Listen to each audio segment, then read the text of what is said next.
안녕하세요. 말씀과 함께 기도 오늘 100일차 요한계시록 9장부터 10장까지 우리 말씀 가이드 시작하도록 하겠습니다. 어느덧 100일이 됐네요. 우리 끝까지 잘 달려가는 끝까지 우리 성경 통독을 우리 완성하는 그런 은혜가 있었으면 좋겠습니다. 자, 9장 말씀 가이드 시작하도록 하겠습니다. 9장의 전체적인 주제는 악으로 악을 처리하는 심판이 중심 주제가 되겠습니다. 여러분, 악으로 악을 처리한다라는 말을 여러분 좀 기억하시고 우리 9장 전체를 묵상하시면 굉장한 은혜가 있을 줄로 믿습니다. 첫 번째, 다섯 번째 나팔이 나오는데요.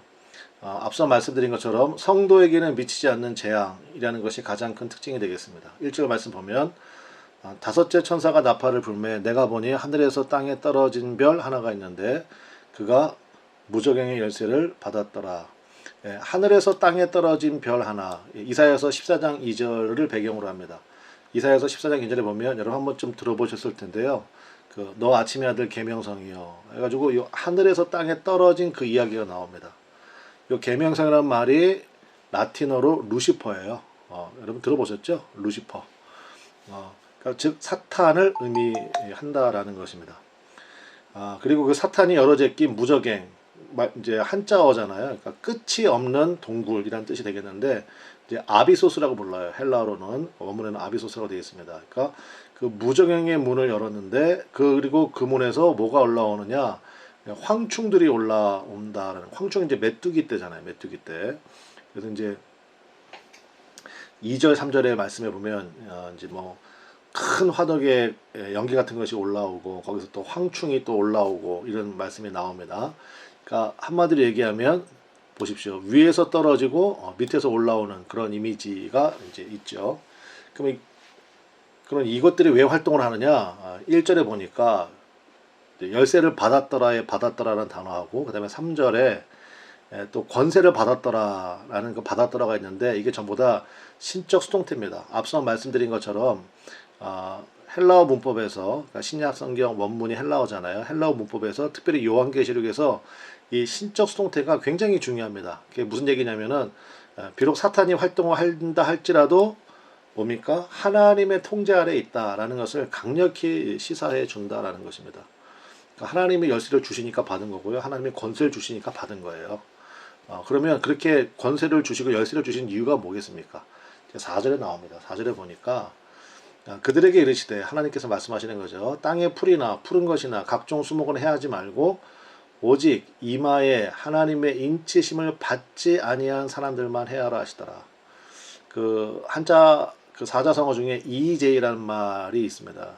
많이들 아실 텐데 요 이자가 오랑캐 이자잖아요. 그러니까 오랑캐로서 오랑캐를 제압한다. 이게 EJ거든요.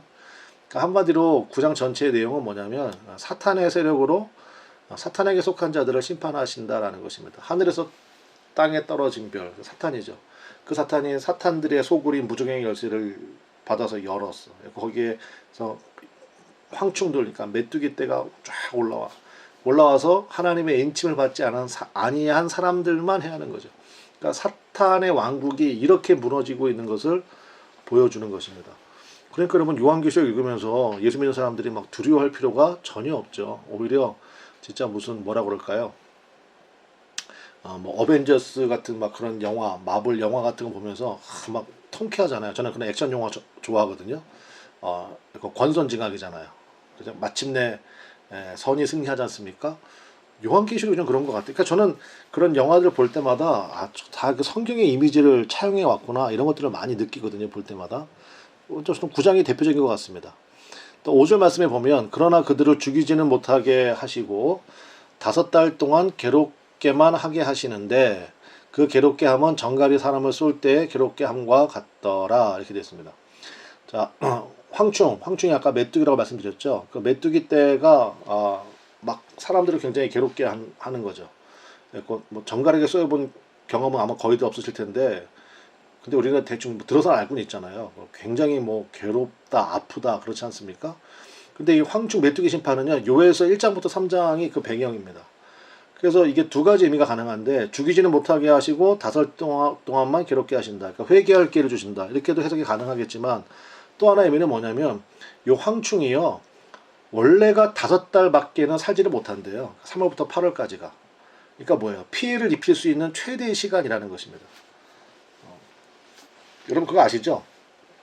지옥에 그러니까 사람의 영혼은 결국은 죽지는 않습니다. 하나님의 형상을 따라 지음받았기 때문에.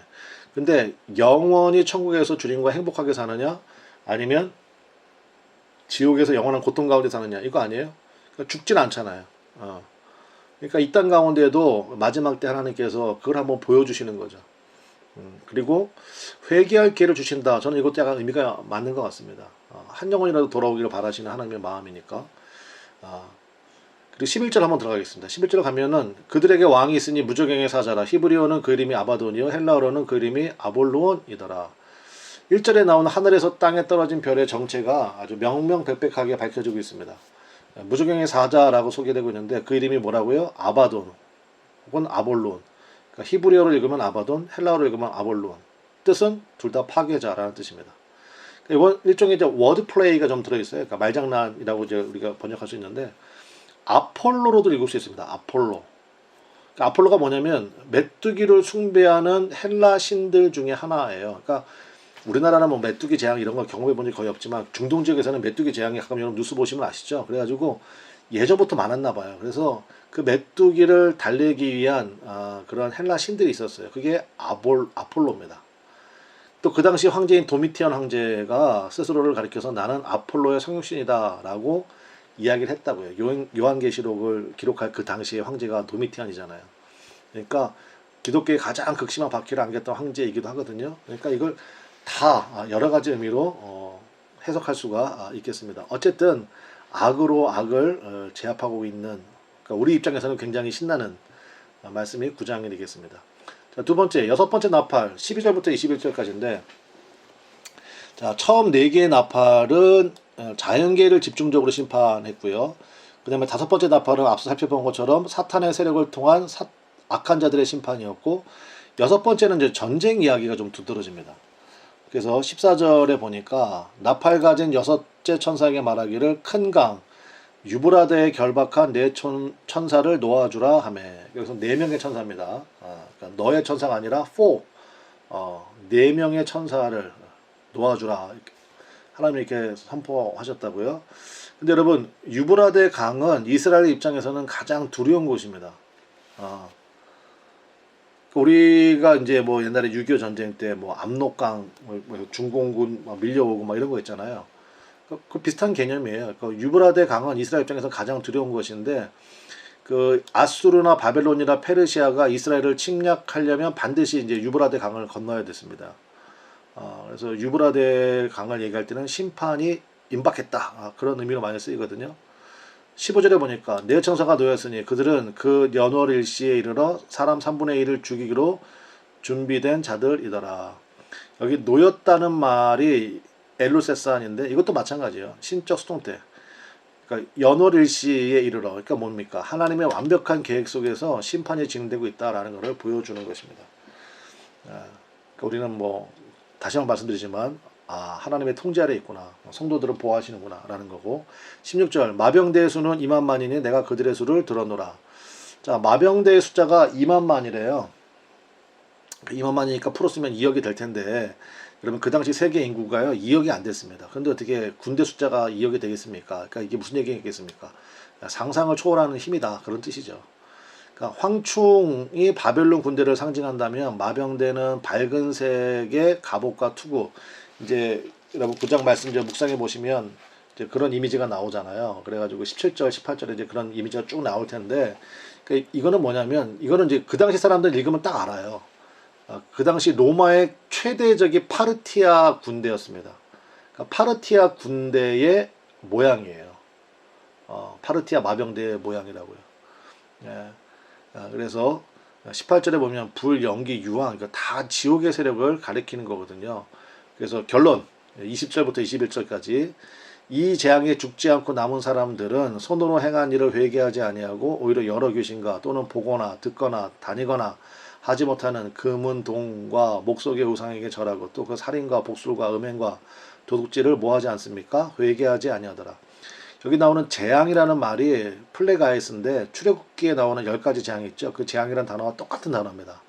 그러니까 3분의 1이 죽는 재앙을 보면서도 회개하지 않는 악한 사람들의 모습, 심령이 강팍한 사람들의 모습을 보게 되죠. 그러니까 마치 그러니까 출애굽의 그 하나님을 대적하던 바로의 이미지가 그냥 그대로 떠오르지 않습니까, 여러분? 그러니까 회개에도요 하나님의 은혜가 있어야 된다는 것입니다. 그러니까 오히려 이제 고난 가운데 바로처럼 강팍해지는 경우가 그럼 이제 심판으로 나가는 거예요. 그럼 뒤집어 얘기하면 뭡니까? 회개로 나간다는 것은 하나님의 택한 백성이라는 의미입니다. 여러분 어떠십니까? 여러분 내가 정말 하나님 앞에 올바르게 서지 못한 것을 인하여서 가슴 아파하시고 회개하시나요? 그럼 여러분 하나님의 자녀라는 부인할 수 없는 증거라는 것입니다. 그것이 우리의 진짜 그 하나님의 인치심이에요. 하나님의 보증입니다. 성령이 내 안에 계신다는. 그래서 하나님의 자녀들만 회개할 수 있다는 것이 은혜 중에 은혜구나라는 것을 우리 9장 말씀 전체를 통하여서 묵상할 수 있다고 생각합니다. 자, 그럼 10장으로 넘어가겠습니다. 10장은 전체가 11절인데 뭐 내용도 간단히 정리하겠습니다. 10장과 11장은요. 여섯 번째 나팔과 일곱 번째 나팔 사이에 삽입된 내용입니다. 그러니까 숨고르게 하는 거예요. 그 내용은 뭐냐면 이제 요한이 예언을 선포할 그 사명을 받는 그런 의식이 중심 메시지가 되는데 그게 무슨 얘기냐 한번 보겠습니다. 1절과 2절에 보니까 내가 또 보니 힘센 다른 천사 보세요. 9장에 하늘에서 땅에 떨어진 별과는 완전히 다른 개념이죠. 이건 힘센 다른 천사가 모를 입고 구름을 입고 하늘에서 떨어졌어요. 내려옵니다. 그 머리 위에 무지개가 있고 그 얼굴은 해 같고 그 발은 불기둥 같고 이거는 다니엘서에 보면 이게 하나님의 임하심과 똑같은 이미지입니다. 그 손에는 펴 놓인 작은 두루마리를 들고 그 오른발은 바다를 밟고 왼발은 땅을 밟고 정리해 봅시다. 힘센 다른 천사 같이 나오는 이미지가 뭐예요? 구름, 무지개, 해, 불기둥 이런 거죠. 그러니까 영광스러운 신적 현현, 그러니까 하나님의 나타냄을 상징하는 표현이라고요. 즉 하나님의 구속적 메시지를 전달하는 천사구나. 그러니까 주석 성경인데 보면 이제 예수님을 나타낸다 이렇게도 표현하는데 뭐 의미가 맞다고 생각합니다. 그러니까 하나님의 구속적 메시지를 전달하는 천사가 이제 등장을 합니다. 앞서 말씀드린 것처럼 떨어지지 않고 내려왔으므로 9장에 하늘에서 땅에 떨어진 그 별과는 완전히 대조적인 모습이고요. 여기 있는 것처럼 그 손에는 펴 놓인, 그러니까 오픈된 두루마리를 들고 있습니다. 그 천사와 열린 작은 책이죠. 강력한 천사가 말씀 아래 한 발은 바다를, 한 발은 땅을, 그러니까 바다와 땅, 그러면 전 세계, 온 지구 이렇게 될 거 아닙니까? 다스리고 있다. 그러니까 뭐예요? 성도들이여 안심하라. 그 얘기입니다. 그래서 10절부터 11절에 보면 내가 천사의 손에서 여기서 내가는 요한입니다. 천사의 손에서 작은 두루마리를 갖다 먹어버리니 내 입에는 꿀같이 다나 먹은 후에 내 배에서는 쓰게 되더라. 그가 내게 말하기를 네가 많은 백성과 나라와 방언과 임금에게 다시 예언하여 하리라 하더라. 그러니까 여러분 이 말씀 가이드 보실 때는요. 제가 노란색이나 초록색이나 이렇게 표시해 놓은 것들을 한번 좀 유심히 보시면 아마 여러분께서 말씀 묵상하실 때 도움이 되리라 좀 생각이 됩니다. 그래서 그 천사가 요한에게 제가 앞서 말씀드린 것처럼 10장 11장에 요한이 다시 한번 예언의 사명으로 나가는 그런 말씀드렸잖아요. 그래서 이 두루마기를 먹으라고 합니다. 그래서 그걸 먹었는데 입에는 꿀같이 달았는데 먹은 후에는 배에서 쓰게 되었다. 이게 무슨 뜻이냐면은 말씀이 체화되어서 그대로 살려고 하면 고난이 있다라는 것을 보여주는 것입니다. 말씀을 들으면 너무너무 정말 은혜가 되고 소유꿀보다 더 달아요. 그런데 말씀대로 살려고 하면 고난이 있죠. 네, 연단이 있습니다. 그래서 예상하고 감당할 수 있는 믿음으로 성장하라는 것입니다. 그리고 두 번째는 다시 예언하여야 하리라 이렇게 말씀하고 있잖아요. 요한에게. 이거 다시라는 말이 중요합니다. 이 당시 90세가 넘은 요한에게 주는 메시지거든요. 그러니까 우리도 마찬가지입니다. 그러니까 다시예요. 다시 말씀대로 살아라. 다시 힘을 내라. 그런 의미죠. 그러니까 여러분 다시 말씀대로 살려고 하면 다시 말씀을 먹어야 될 거 아닙니까? 그러니까 말씀에 대한 갈급함이 있어야 된다는 거예요. 그것이 마지막 때를 살아가는 성도들의 마땅한 모습이라는 것입니다. 그러니까 이 이미지는 시편 119편 142절과 143절 말씀하고도 같거든요. 그러니까 이 말씀에도 단 것에 쓴 것이 포함되어 있음을 보여줍니다. 말씀 보면 주의 의는 영원한 의요 주의 율법은 진리로소이다. 그게 뭐예요? 송이꿀보다 더 답니다. 그런 말씀이거든요. 그런데 이어지는 말씀 보니까 환난과 우환이 내게 미쳤으나 주의 계명은 나의 즐거움이니이다. 말씀대로 살아갈 때 연단이 있습니다. 성도의 고난이 있습니다.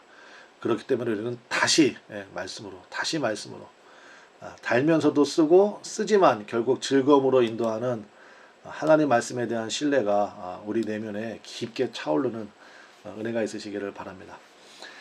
우리 내일부터는 이제 또 11장, 12장 또 7번째 나팔 말씀까지 이렇게 보도록 하겠습니다.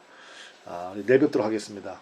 여러분 이 말씀 속에서 나를 보호하시고 다시 말씀 가운데 서기를 원하시는 우리 하나님의 은혜를 여러분 깊이 만나시고 기도할 수 있는 우리 모두가 되기를 바랍니다. 감사합니다.